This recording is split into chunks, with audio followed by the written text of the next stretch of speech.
नमस्कार. ग्रंथ सूक्त सत्र 10वे सूत्र सुहृदांची पुस्तकं. ग्रंथ सूक्त सत्र 10वे सुहृदांची पुस्तकं. आपलं आजचं पुस्तक प्रवीण कारखानीस यांचं जे जे आपणासी ठावे, जे जे आपणांसी ठावे हे पुस्तक आणि या पुस्तकाचे लेखक कैलासवासी प्रवीण कारखानीस यांच्याविषयी माझ्या मनामध्ये एक वेगळी मृदू कोमल भावना आहे आणि अगदी मोकळेपणाने सांगतो, या भावने पोटीच ग्रंथ सूक्त मधलं आजचं सत्र किंवा आजपासनं सुरू होणारं सत्राचं सूत्र सत्र 10वे सूत्र सुहृदांची पुस्तकं. प्रवीण कारखानीस यांचं अगदी काही आठवड्यांपूर्वी निधन झालं. 80 पार केलेले चिरतरुण व्यक्तिमत्व म्हणजे प्रवीण कारखानीस. आपल्यापैकी अनेकांना कल्पना आहे की गेली 3 वर्ष सातत्यानं मी माझ्या घरी शब्दमास हा एक उपक्रम माझ्या आई वडिलांच्या स्मृतीप्रित्यर्थ करतो. त्या कार्यक्रमाच्या अंतर्गत आम्ही दरमहा किमान एक व्याख्यान आमच्या घरी आयोजित करत असतो आणि त्याच्यामध्ये प्रवीण कारखानीस यांनी त्यांचा विषय मांडावा असं त्यांच्याशी बोलणं झालं होतं. अगदी मोकळेपणाने सांगायचं म्हणजे त्यांनी ह्या कार्यक्रमाची माहिती त्यांना कळल्यानंतर आपणहून म्हणलं होतं, कारण ते माझ्या आई वडिलांना ओळखत असत, की शेखर मी तुझ्या घरी येऊन बोलेन. दुर्दैवानं आमचं बोलणं झाल्यानंतर पण त्यांचा कार्यक्रम प्रत्यक्षात ठरवून होण्या अगोदर त्यांचं निधन झालं. कार्यक्रम ठरला, कार्यक्रमाची तारीख ठरली आणि त्याच्यात 1-2 दिवस आधी ते आजारी पडले. पण त्याही वेळेला त्यांचं इतकं आकस्मिक निधन होईल याची आम्हाला दोघांनाही कल्पना नव्हती. आत्ताचा कार्यक्रम 1-2 आठवड्यांनी करू असं आमचं शेवटचं बोलणं झालं, पण दुर्दैवानं तो कार्यक्रम होण्याचा योग नव्हता. या कार्यक्रम ठरवण्याच्याच प्रक्रियेमध्ये जेव्हा 2-4 वेळा माझी आणि कारखानीस सरांची भेट झाली, त्यावेळेला मी माझी पुस्तकं त्यांना दिली, त्यांनी मला दिली, कारण आम्ही दोघंही पुस्तकं वाचतो. त्यातनं माझ्या हाती लागलेलं पुस्तक प्रवीण कारखानीस यांचं जे जे आपणासी ठावे हे पुस्तक 2023 साली पहिल्यांदा प्रकाशित झालं. अगदी तारीखवार बोलायचं झालं तर 25 जून 2023 रोजी याची पहिली आवृत्ती सर्वोत्तम प्रकाशन इंदूर यांनी प्रकाशित केली आहे. 300 रुपये किमतीच्या या पुस्तकामध्ये 272 पानं आहेत. प्रवीण कारखानीस हा माणूस एका वेगळ्या पद्धतीचा, वेगळ्या गणिताचा आहे. त्यांच्या जे जे आपणासी ठावे हे पुस्तक वाचत असताना किंवा यातली 27 प्रकरणं वाचत असताना त्या माणसाचं व्यक्तिमत्व कळत न कळत त्या त्या लेखामध्ये आढळतं. असं म्हणण्याचं कारण असं की पेशानं किंवा चाकरीनं प्रवीण कारखानीस हे बँकर, बँक ऑफ महाराष्ट्रमध्ये उच्च पदस्थ अधिकारी म्हणून त्यांनी प्रदीर्घ सेवा केली. त्या काळामध्ये अनेकदा त्यांचा कोकण सकट, आपल्या मुंबई प्रांतासकट अनेक महाराष्ट्राच्या जिल्ह्यांमध्ये प्रवास झाला, कारण इन्स्पेक्शन आणि कंप्लायन्स हे त्यांचं खातं होतं. आणि प्रवीण कारखानीस यांचं नाव आपल्या सगळ्यांना एका वेगळ्या संदर्भामध्ये माहिती आहे. त्यांचा हा कार्यक्रम शब्दमासमध्ये जेव्हा आम्ही ठरवत होतो त्याला हीच पार्श्वभूमी होती.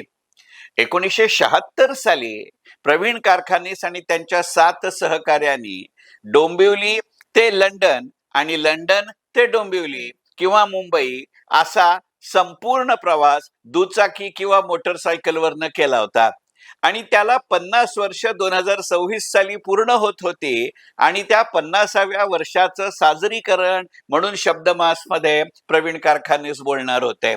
आणि त्यावेळेला त्यांचं या प्रवासांच्या अनुभवावर आधारित चक्राकारी रोमायण, मी नाव पुन्हा म्हणतो, चक्राकारी रोमायण असं पुस्तक प्रकाशित झालं होतं. ते खूप गाजलं होतं आणि त्याच्यानंतर विविध मासिकातनं, नियतकालिकातनं नियमितपणानं वेगवेगळ्या विषयांवरती प्रवीण कारखानीस हे लिहित असत.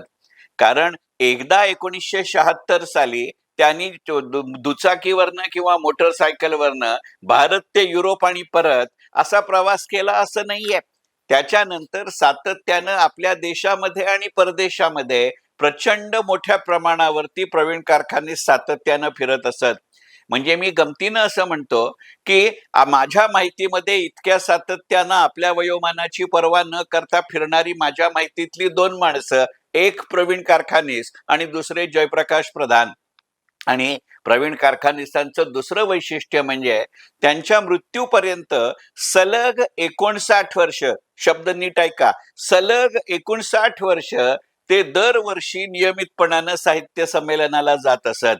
त्यामुळे प्रवीण कारखानीस त्यांच्या नोकरीच्या निमित्तानं फिरस्ते होते, साहित्याच्या निमित्तानं फिरस्ते होते आणि वाचक म्हणूनही त्यांच्यावरती विषयाचं, भूगोलाचं किंवा इतिहासाचं बंधन नव्हतं.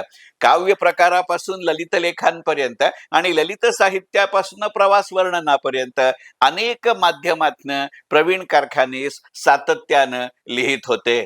आणि अशा माध्यमांच्या 27 लेखांचं संकलन म्हणजे प्रवीण कारखानीस यांचं जे जे आपणासी ठावे. या साधारणपणे 272 पानी पुस्तकामध्ये 27 लेख, म्हणजे साधारणपणे प्रत्येक लेख 20 ते 25 पानांचा आहे. प्रत्येक लेखामध्ये या पुस्तकाच्या त्या त्या विषयाला अनुरूप किंवा त्या त्या व्यक्तिमत्वांचा समावेश असलेले फोटोग्राफ छोट्या प्रमाणात का होईना या पुस्तकात देण्यात आले आहेत. आणि या पुस्तकाचं मला जाणवलेलं दुसरं वैशिष्ट्य असं की एका अर्थानं काही प्रमाणात तरी यातले काही लेख एका वर्तमानपत्रासाठी किंवा वेगवेगळ्या नियतकालिकांसाठी सदरातला लेख म्हणून प्रकाशित झाले होते. पण ज्या वेळेला अशा लेखांचं एकत्रित संकलन करून जे जे आपणासी ठावे या नावानं त्या पुस्तकाचं पुस्तक रूपात प्रकाशन करायचं ठरलं, त्यावेळेला ती शब्दमर्यादा नसल्यामुळे लेख लिहिल्यापासून पुस्तक होईस्तोवरच्या काळामध्ये त्या विषयामध्ये त्यांच्या मनामध्ये आलेले नवीन विचार, प्रत्यक्ष फिरून आलेले नवीन अनुभव, नंतरच्या काळात त्याला अनुरूप असे जमा झालेले फोटो याचाही आवर्जून समावेश जे जे आपणासी ठावे या पुस्तकामध्ये प्रवीण कारखानीसांनी केलाय. काही वेळेला ते एखाद्या जमातीविषयी लिहितात, काही वेळेला ते एखाद्या व्यक्तिमत्वाविषयी लिहितात, काही वेळेला ते वेगवेगळ्या विषयांवरती लिहितात. आता वेगवेगळे विषय म्हणजे किती? आपणही अलीकडच्या काळामध्ये इतकं आपल्या देशामध्ये विदेशामध्ये फिरत असतो, आपणही गमतीने असं म्हणतो की आपल्या देशामध्ये एकही गाव असं नसेल की ज्यातल्या एका तरी रस्त्याला महात्मा गांधींचं नाव दिलेलं नाही. गांधी मार्ग, गांधी रस्ता, गांधी पथ असं असल्याशिवाय म्युन्सिपाल्टी त्या गावामध्ये वस्ती करायला परवानगी देत नाही की काय, असंही आपण गमतीने म्हणतो. पण प्रवीण कारखानीस ज्या वेळेला फिरत असतात त्यावेळेला देश विदेशामधले महात्मा गांधींचे पुतळे आणि त्याची आजची स्थिती अशाही विषयावरती एक लेख लिहितात. इतकंच नव्हे तर आपण ही सर्वसाधारण माणसं अनेकदा राजकारणांवरती बोलत असतो, अनेकदा क्रिकेट किंवा इतर खेळाडूंविषयी आणि खेळांविषयी बोलत असतो. कारण बंगाली आणि महाराष्ट्रीय माणसाचं वैशिष्ट्य असं आहे की तो जगातल्या कुठच्याही विषयावर बोलतो, विशेषतः रंगभूमी, खेळ आणि राजकारण याच्यावरती हिरिरीनं बोलतात. म्हणजे एक तर तो मराठी तरी असला पाहिजे किंवा बंगाली तरी असला पाहिजे असं पु ल देशपांड्यांसकट अनेक जणांनी म्हणून ठेवलंय. परंतु राजकारणामध्ये निवडणूक लढवलेले खेळाडू असा विषय आपल्यापैकी कोणालाही आपल्या लेखनासाठी किंवा विचारासाठी आठवत नाही. परंतु याचा समावेश प्रवीण कारखानीसांनी त्यांच्या या पुस्तकामध्ये केलाय. आणि मग असं लक्षात येतं की ह्या घटना आपल्याला माहिती असतात, पण त्याच्यामधला हा समान दुवा किंवा समान सूत्र आपल्याला दिसत नाही. म्हणजे अगदी साधं उदाहरण आहे, इंदिराजी जेव्हा आपल्या देशाच्या पंतप्रधान होत्या तेव्हा त्यांनी संस्थानिकांचे तनखे हे रद्द केले होते. आणि मग अबॉलिशन ऑफ प्रायव्हेट पर्सेस हा त्या काळामधला एक गाजलेला विषय होता. हे पाऊल उचलण्यामध्ये अत्यंत महत्वाची गणितं होती. कारण 1947 साली आपला देश स्वतंत्र झाल्यापासून आपल्या देशाच्या विविध निवडणुकांमध्ये, विविध काळातल्या लोकसभांमध्ये, विविध काळातल्या राज्यसभांमध्ये विविध संस्थानिक किंवा संस्थानिकांच्या घराण्यातल्या व्यक्ती या खासदार झालेल्या आहेत. काही प्रसंगी त्या राजकारणात इतरही स्वरूपामध्ये सक्रिय राहिलेल्या आहेत. अगदी नेहरूंची कारकीर्द असेल, शास्त्रीजींची कारकीर्द असेल, इंदिराजींची पहिली कारकीर्द असेल, या दोन्ही तिन्ही दशकांमध्ये या घटना घडल्या आहेत. मग नवाब मनसूर अली खान पतौडीपासनं अगदी आजच्या मोहम्मद अझरुद्दीन पर्यंत अशी उदाहरणं दिसतात. अगदी कीर्ती आझाद, चेतन चव्हाण, गौतम गंभीर हे सुद्धा नंतरच्या काळामध्ये लोकसभेचे खासदार झाले आहेत, हे आपण पाहतो. पण अशा पद्धतीनं 47 पासनं हे पुस्तक प्रकाशित होईस्तोवर म्हणजे 2023 पर्यंतच्या खेळाडूंवरती एक लेख जे जे आपणासी ठावे या पुस्तकामध्ये येतो.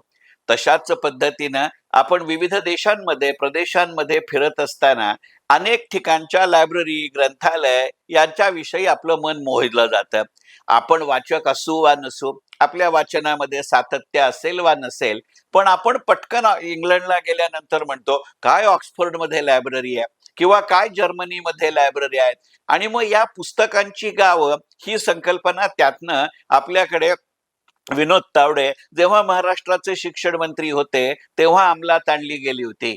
पण ही मूळ कल्पना ज्या गावावरनं सुचली किंवा मुळात जगातलं पहिलं पुस्तकांचं गाव निर्माण कसं झालं इथपासनं जावे पुस्तकांच्या गावा अशा पद्धतीचा विचार प्रवीण कारखानेस त्यांच्या या पुस्तकामध्ये करतात.